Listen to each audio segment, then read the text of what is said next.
하나님의 말씀을 들으시기를 바랍니다. 우리가 구조된 후에 안즉 그 섬은 멜리데라 하더라. 비가 오고 날이 참에 원주민들이 우리에게 특별한 동정을 하여 불을 피워 우리를 다 영접하더라. 바울이 나무 한 묶음을 거두어 불에 넣으니 뜨거움으로 말미암아 독사가 나와 그 손을 물고 있는지라. 원주민들이 이 짐승이 그 손에 매달려 있음을 보고 서로 말하되 진실로 이 사람은 살인한 자로다. 바다에서는 구조를 받았으나 공의가 그를 살지 못하게 함이로다 하더니 바울이 그 짐승을 불에 떨어버리매 조금도 상함이 없더라. 그들은 그가 붙든지 혹은 갑자기 쓰러져 죽을 줄로 기다렸다가 오래 기다려도 그에게 아무 이상이 없음을 보고 돌이켜 생각하여 말하되 그를 신이라 하더라. 이 섬에서 가장 높은 사람 버블리오라고 하는 이가 그 근처에 토지가 있는지라. 그가 우리를 영접하여 사흘이나 친절히 머물게 하더니 버블리오의 부친이 열병과 이질에 걸려 누워 있거늘 바울이 들어가서 기도하고 그에게 안수하여 낫게 하매 이러므로 섬 가운데 다른 병든 사람들이 와서 고침을 받고 후한 예로 우리를 대접하고 떠날 때에 우리 쓸 것을 배에 실었더라. 아멘. 오늘 주신 말씀을 가지고 풍랑을 만났을 때라는 주제로 하나님 말씀 증거하도록 하겠습니다. 우리가 인생을 살아가다 보면은 힘들고 어려운 일을 당할 때가 참 많이 있습니다. 늘 그런 일들은 우리가 예측할 수 없고 일방적으로 당해야만 하는 그러한 경우가 많이 있습니다. 아무리 운전을 안전 운전을 하더라도 사고의 확률은 줄일 수가 있겠지만은 일방적으로 상대차가 돌진해 온다면 우리는 사고를 당할 수밖에 없습니다. 이렇게 우리는 참으로 연약하고 어쩌면 매 순간 위기와 두려움의 그 연속 가운데 살고 있다고 할 수 있습니다.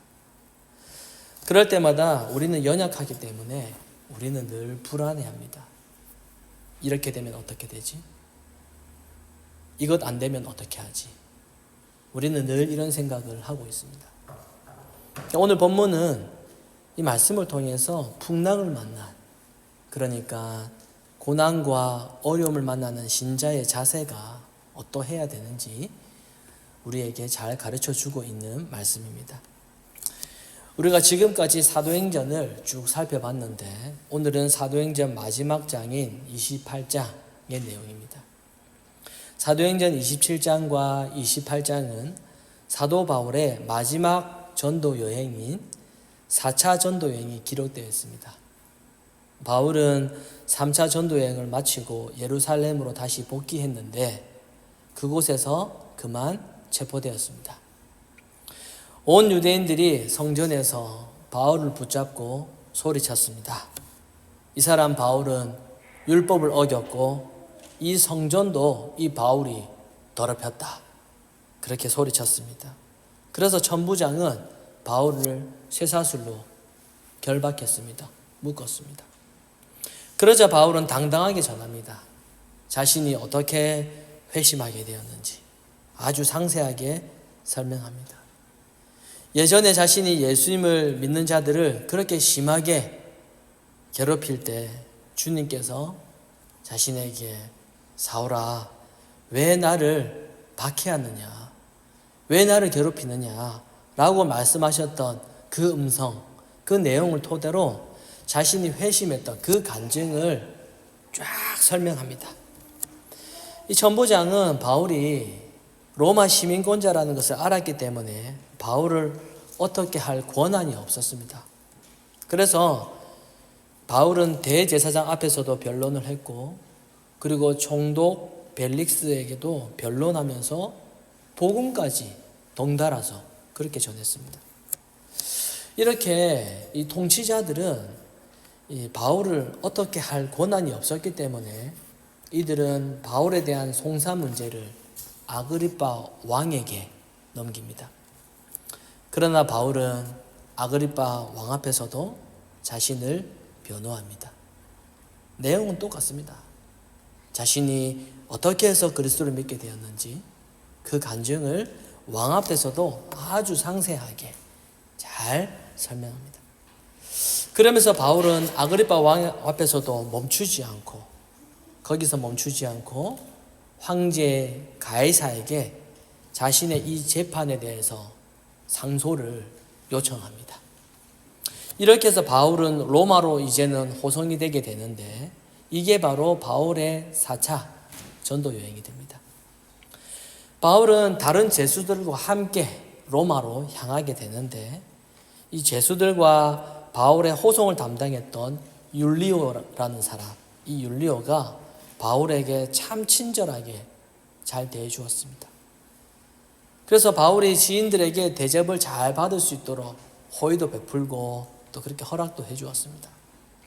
그래서 오늘 본문은 바울이 배를 타고 로마로 호송되는 이 과정에서 또 풍랑을 만나게 되는 과정, 또 그 다음에 있는 내용입니다. 거센 풍랑이 일자 배가 그만 파손되었습니다. 배 안에 있던 물건들이 바다에 다 빠지고 배에 물이 들어오고 파편들이 바다 위에 둥둥 떠내려갔습니다.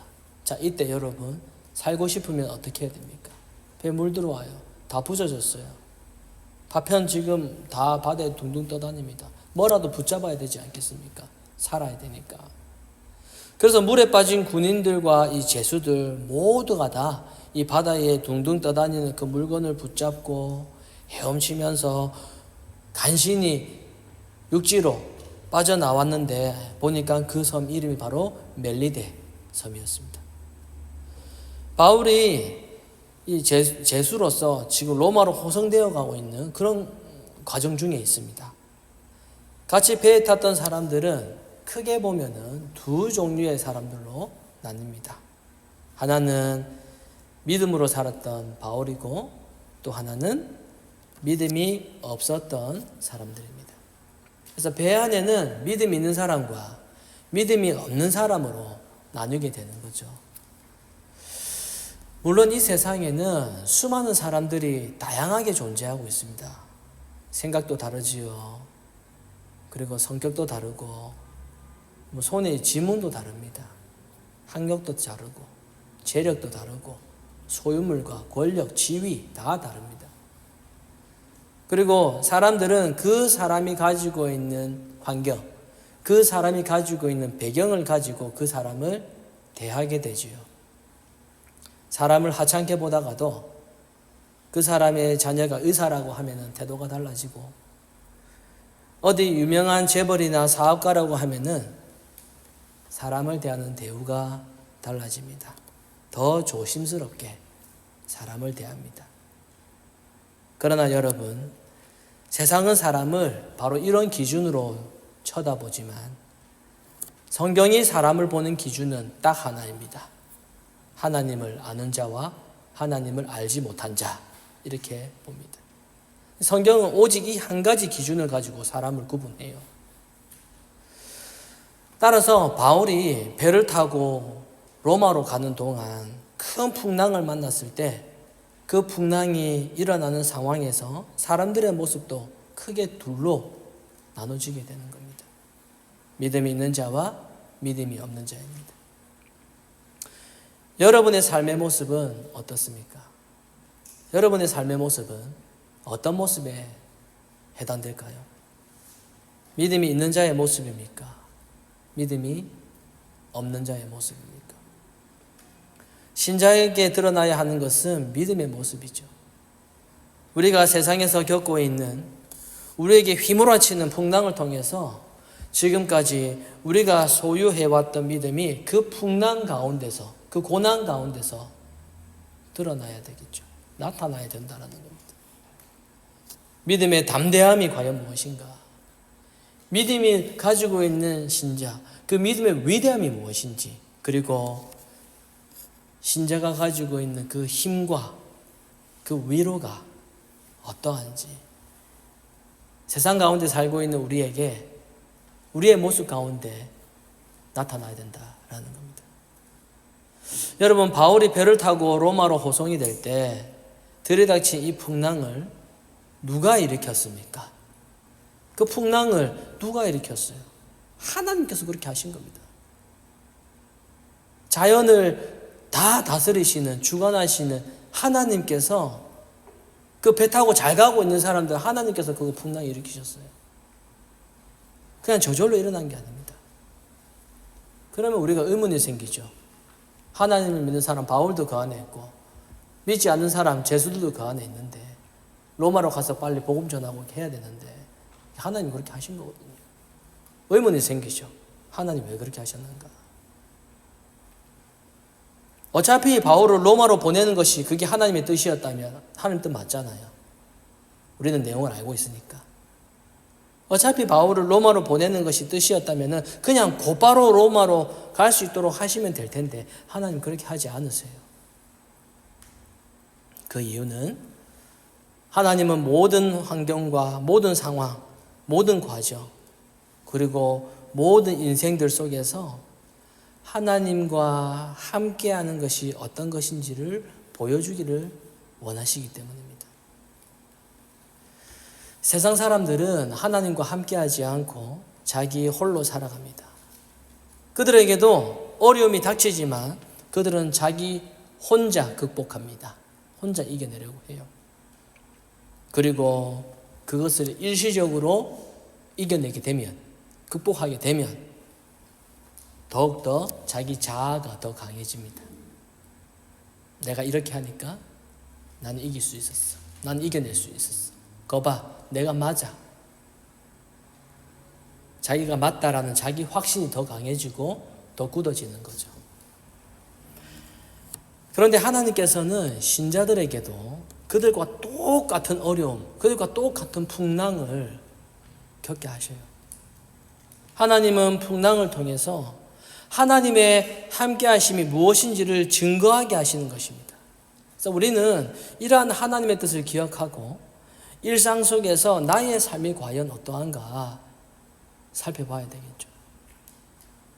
하나님이 필요 없고 하나님과 함께하지 않는 사람 속에 같이 살아가면서 나의 삶은 그곳에서 과연 하나님과 함께하는 그런 모습으로 살아가고 있는지, 드러나고 있는지 이걸 점검해야 되겠죠. 여러분, 세상 모든 사람들이 염려하는 것, 세상 모든 사람들이 두려워하는 것이 무엇입니까? 죽음이거든요. 여러분 가끔씩 그런 생각 안 해보셨습니까? 죽음 생각하면 섬뜩하지 않습니까? 섬뜩하지 않습니까? 재밌게 이렇게 놀다가도 갑자기 어느덧 죽음 이렇게 생각하면 섬뜩하지 않습니까? 그러면 이렇게 생각하기 싫을 때도 있잖아요. 이처럼 이 죽음의 위기는 사망의 어두운 골짜기와 같은 상황과 그런 처지입니다. 그러나 하나님과 함께하는 신자는 이 상황과 이 처지에서도 염려하지 않고 하나님을 신뢰하는 그 모습이 드러나야 되겠죠. 여러분, 하나님이 나와 함께 하신다. 하나님이 우리와 함께 하신다. 이것은 하나님이 나를 책임지고 계신다. 그 뜻입니다. 왜 책임지세요? 왜 나를 도우십니까? 하나님의 일을 이루시기 위해서죠. 그래서 나를 도우시고 지켜주시는 겁니다. 우리는 이러한 하나님을 믿는 겁니다. 그래서 우리는 어떠한 사건이나 어떠한 상황 속에서도 우리가 잊지 말아야 되는 것은 지금 일어나고 있는 이 일이, 일어나고 있는 이 사건이, 이 상황이 비록 현재 나에게는 힘들고 나에게는 고통으로 다가오는 것이지만은 힘들어요. 어려움이 있으면. 나에게 힘들고 고통으로 다가오는 것이지만은 하나님의 일을 이루기 위해서는 이러한 나의 고통도 필요하기 때문에 나에게 주신 것이다. 이런 생각을 할 수 있어야 됩니다. 참 힘들죠. 당장 몸이 힘드니까. 사실은 여러분, 우리 신자들에게는 억울한 일이 없어요. 우리에게 억울한 일이 없습니다. 크게 봤을 때. 왜냐하면은 하나님은 그렇게 하신 것이기 때문에. 하나님은 때로는 우리를 일부러 고의적으로 풍랑 속으로 인도하셔서 그 풍랑 가운데서도 흔들림이 없는 믿음의 위대함을 보이도록 하나님이 인도하시는 겁니다.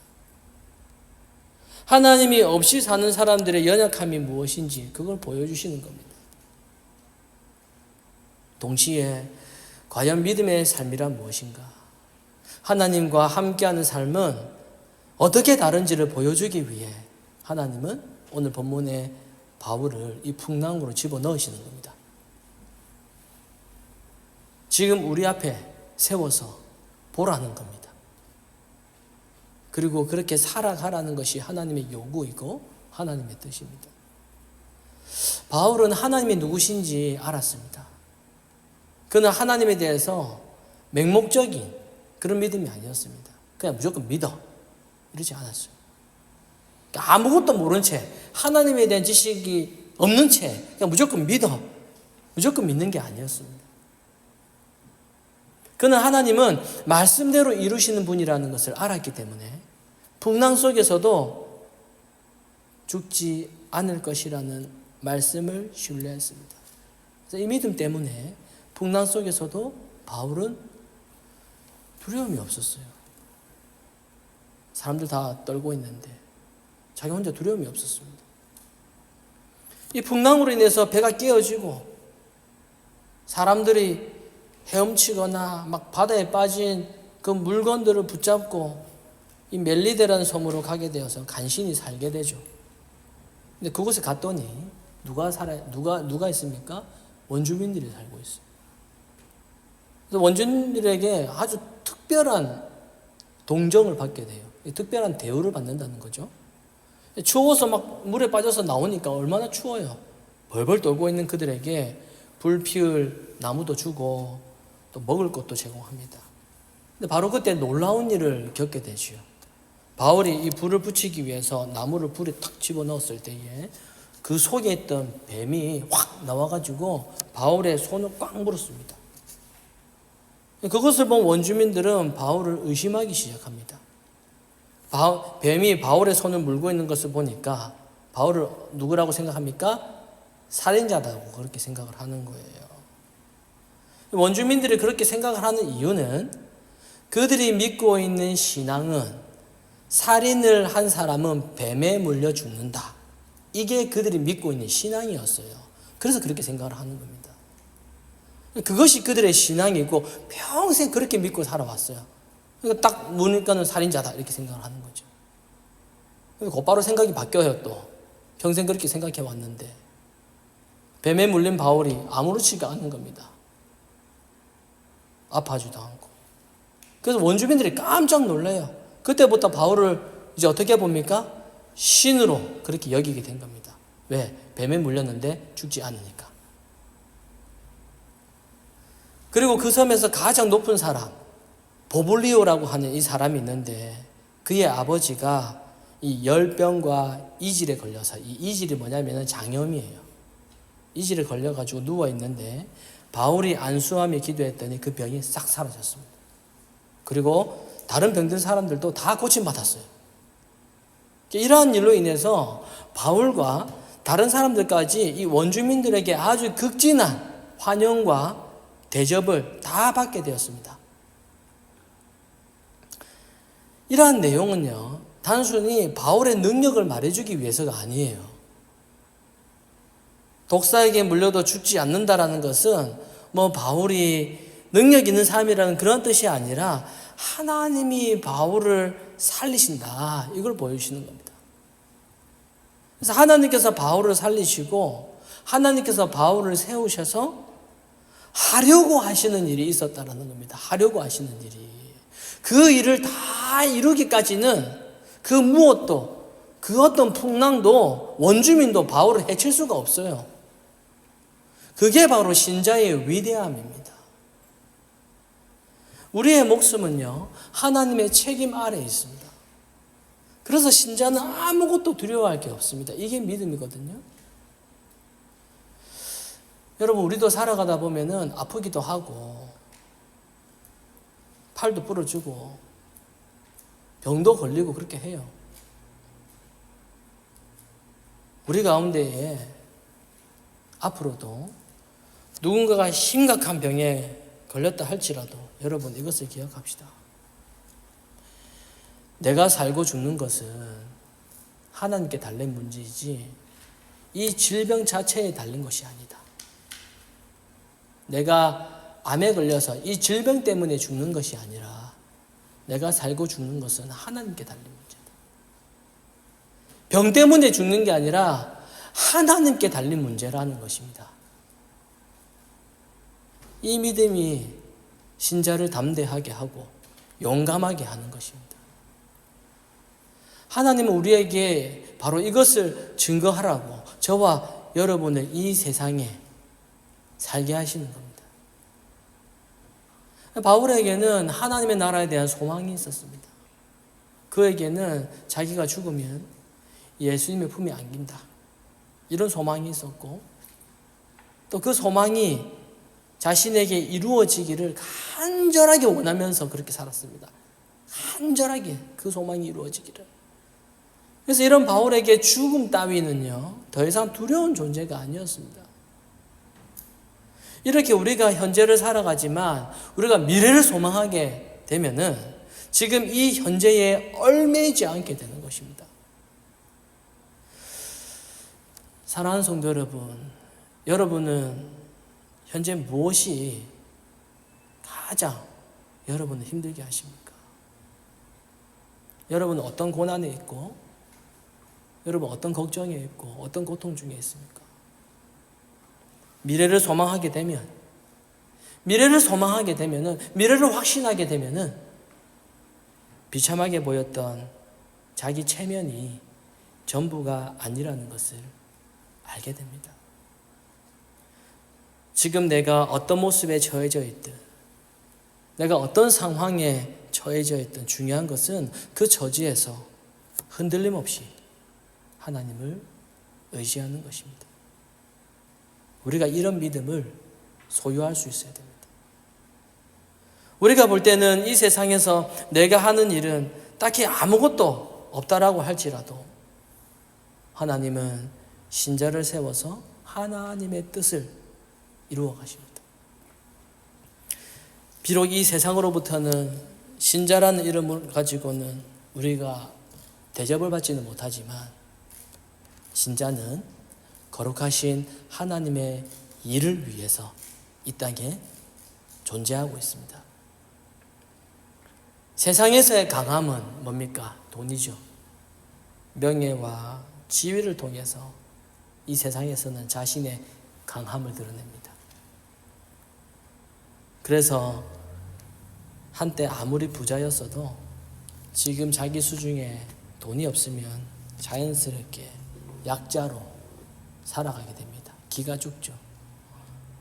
그러나 여러분, 신자는 다릅니다. 신자의 힘은 자기가 가지고 있는 소유물에서 나오는 것이 아니라 신자의 힘은 하나님께 있습니다. 비록 가진 것이 없다라고 할지라도 그것이 우리의 운명을 흔들지 못하게 됩니다. 바울이 독사에게 물려도 죽지 않는 것처럼 나의 생명은 여호와께 있음을 믿으시고 이제는 세상의 기준과 세상의 가치관 앞에 두려워하지 마시기를 바랍니다.